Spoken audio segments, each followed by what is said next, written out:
Coach Willy pour partager les notions avec vous sur le pressing. Et aujourd'hui, je vais partager avec vous une petite formation qui concerne le linge médical.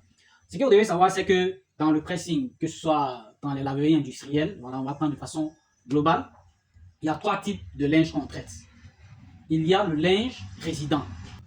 Le linge résident, c'est les vêtements ordinaires que les gens portent chez eux à la maison chaque jour. Ça, c'est le linge résident. Tout ce que les gens portent et qu'ils viennent déposer. Les vêtements de boulot, les vêtements de maison, en tout cas, voilà, ça, c'est le linge résident.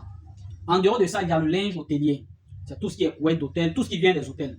Couette, draps, serviettes, tenues du personnel de l'hôtel, ça peut être les nappes, ça peut être les couverts, tout ça là, ça c'est linge hôtelier. Et puis il y a le linge médical.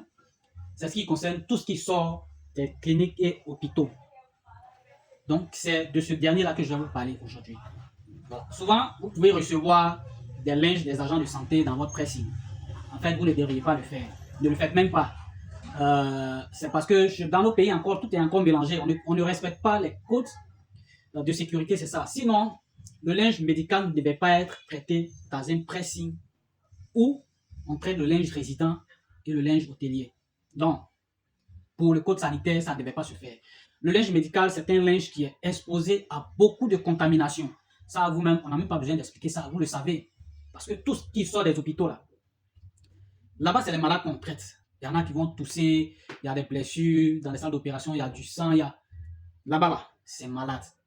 Et il y a des choses qui peuvent contaminer rapidement.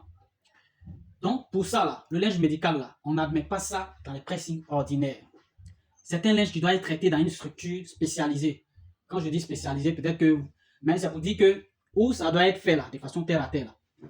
Où on doit traiter le linge médical, là. Ça doit être dans un coin, ça peut être un pressing si vous le voulez. Mais c'est uniquement le linge médical qu'on fait là-bas. Voilà. On ne peut pas mélanger ça avec le linge résident. Non, non, non, non, non. Ne le faites pas.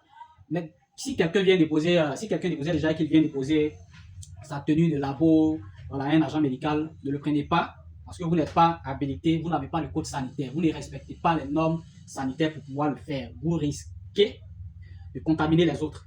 Vous voyez, si vous n'avez pas le traitement qu'il faut, et déjà le fait qu'il soit mélangé, parce que vous allez le recevoir, vous allez le manipuler, vous allez l'identifier, vous allez le mélanger aux autres habits, c'est très dangereux. C'est très dangereux.